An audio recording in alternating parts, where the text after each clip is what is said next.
Hi, welcome to the Quipster Film Review Podcast. My name is Vince Leo. I am the film critic for the website Quipster.net.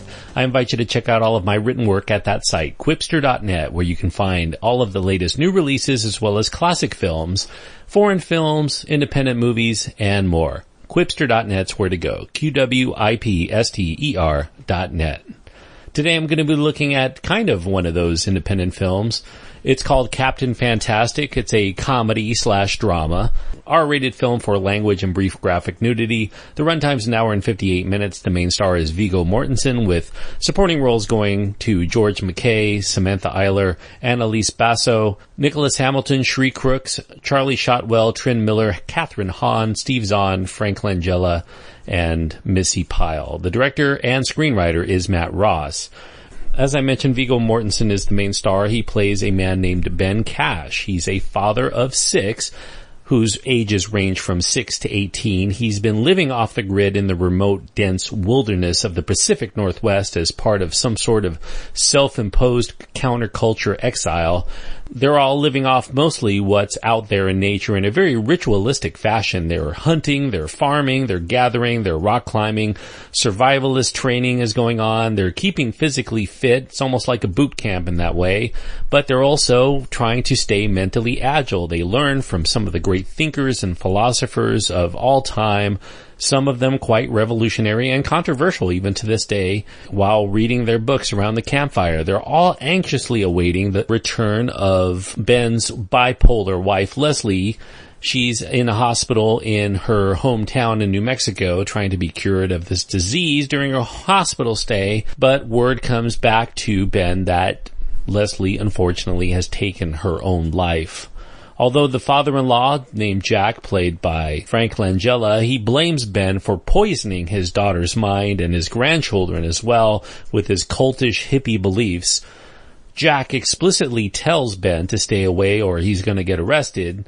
Nevertheless, Ben is not going to be left out in the cold. He ends up packing the family bus, and the septet vacate their bohemian digs, and they're off on the long road trip to crash the funeral. The kids, who've spent their entire lives away from any form of other civilization, not found in their novels or textbooks, they find so-called civilized society to be a crazier place than they've ever imagined. Those of you who've read some of the critical press for this film know that Mortensen is getting the lion's share of the credit for why this film ends up working. He shines in the lead role as this leftist who left us to live a life for him and his family as he sees fit, without the persistent pressures to homogenize to a society that scorns at those who determine to think and live differently than the rest.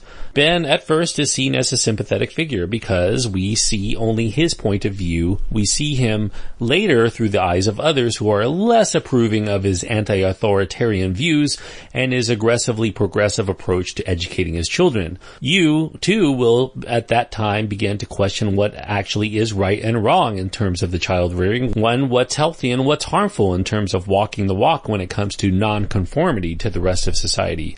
One could say, in a way, it's kind of a modern take on that film from Peter Weir from the mid-'80s called The Mosquito Coast that starred Harrison Ford. In fact, Matt Ross said that he had Harrison Ford in mind, a young Harrison Ford in mind when he was writing this, no doubt due to films about societies that live out of the realm of so-called civilization, such as in The Mosquito Coast, as well as Witness, which came out within about a year of each other. This one, though, has an anti-religious protagonist, unlike The Mosquito Coast. So it's kind of an inverse part, because Ben is definitely anti-Christian, whereas in The Mosquito Coast, that definitely was much more of the impetus for why he wanted to get away from society, thinking that the ills of the world are too much for him and his children.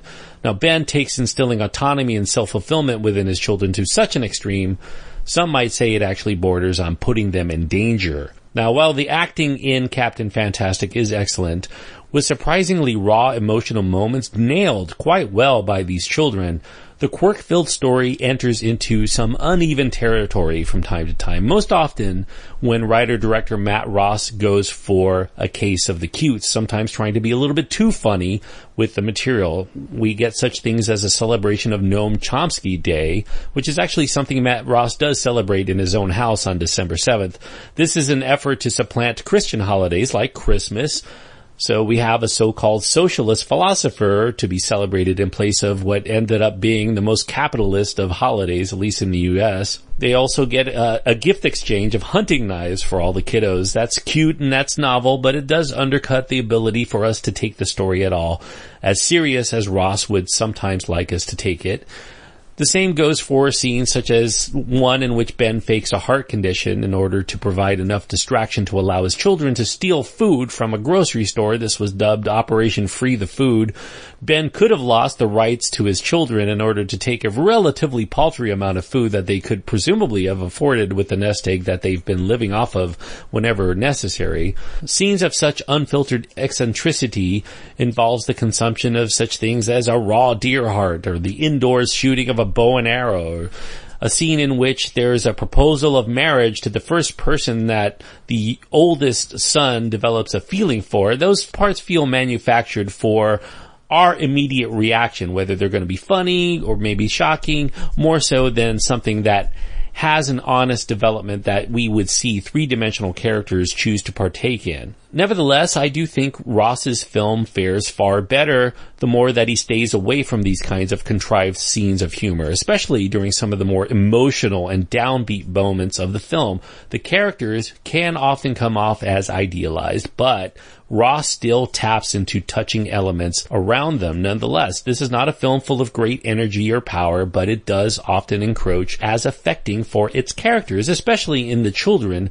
who still manage to be kids and desire to be so, even when Ben has been programming them to be grown up from birth. Whereas the kids that they meet who've grown up in society desperately want to do adult things. We see a young teenager smoking. They're trying to engage in sexual activity. Meanwhile, Ben's kids steal moments where they can when Ben's not watching, which is very rare in the very insular society that he's created for them. But now that they're out and about, they have little moments where they can live carefree and just as fun as a child. They want to experience such things as Christmas, or when Ben's not watching, we even see a child watching a TV show or playing a video game, something that they could never do at home. So, in a way, that's almost like their act of rebellion. There is a scene in which two of the kids have their own little rebellious streak. They learn a language that's not really known by the others. The two eldest sisters speak to each other in Esperanto, but Ben won't allow them to do that because they can only speak languages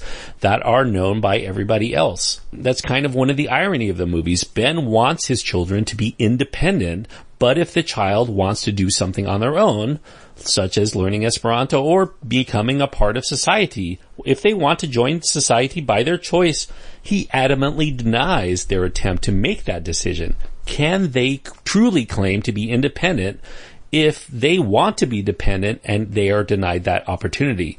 Ben determines that the best way to raise his children is to dedicate every waking moment to doing that, but the film does explore that sometimes there is such a thing as doing too much for one's children as a parent, to be too much in control of their destiny.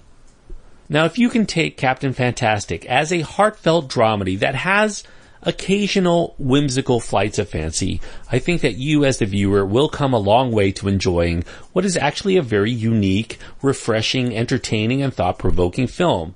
Now, while those moments of contrivance that I spoke about earlier might make or break the film for some viewers, it's for the moments where the film delves into some important life truths that makes it more than worthwhile for those willing to see beyond the artificial attempts to amuse to get to the genuineness of the poignant thematic material underneath. Ross is clearly sympathetic towards Ben, but he's also objective enough to see Ben not as an idealized man who's always in the right, or on the other side of the equation, the father-in-law, Jack, as the villain who's in the wrong because he's imposing his belief system on the daughter who rejected those beliefs. But Ross sees them both as the complex kind of persons that we, as humans, all are. We think we all know the answers ourselves to how to cure the ills of society if only we had the decision-making power. And we are the only ones to truly understand the right way to raise our own children. These are things that everybody tries to instill in their children, their own belief systems. But a film like Captain Fantastic really wants to take a close look at how much should we really be imparting into our own children to make them independent thinkers or to make them have their own lives in the end. Even somebody like Ben, who wants at all costs for his children to have their own lives, seems to be very controlling in how they perceive that independence, I guess. Ben wants his children to be prepared for anything in life, but the one thing he has yet to teach them, perhaps because he hasn't really learned it himself, is the ability to be part of the world that they are born into. Self-determination can often lead to self-delusion if our only basis for how to proceed is determined wholly by others and the thoughts and the philosophies of everybody else. Ben thinks that the actions that he and his children engage in, at the very end of this film, I won't go into spoilers, but they make a determination to do something at the end of this film that they feel is the unquestionably right thing to do. However, if you look at those events from the perspective of, say, Jack, the father-in-law, you can see how horrific and hurtful those actions can seem to the core beliefs and emotions of those with a different point of view. Indeed, we get several scenes in this film in which Ben is trying to free up the minds of others around them, and yet he's also running over those belief systems that other people are trying to impart into their own children by their own choice with the subtlety of a steamroller. One of the things that this film actually explores too is that if we as humans are concentrating on making those aspects of ourselves strong in one thing or several things, we also leave ourselves vulnerable in other areas. For instance, Ben instructs his children to never use a particular word when it comes to describing something. In this case, the word is interesting. But it's a hard word for me to avoid as a critic when it comes to the movie where such an adjective is labeled as taboo, precisely because Captain Fantastic is very much interesting. It just means that there are things here to make you think. It's interesting. It captures your attention. It captures your mind even for a moment. It's a perfect word in some respects. I disagree with Ben in that case. So when it comes to Captain Fantastic, it is flawed in some respects, but I do think that that's okay. People are inherently imperfect, and so is this movie that explores this theme. It's only through such things as love, which often demands the acceptance of flaws to maintain that love, that we progress into this higher plane of bliss, even if it is within the acceptance of the flawed society in which we live. In the end, we all do the best that we can. And while love is not something that you can truly feel just by reading a book or watching a film like this one, the ways in which Captain Fantastic captures that sense of humanity on occasion makes it seem like love could be achievable just through watching a movie. 3.5 stars is what I'm giving Captain Fantastic.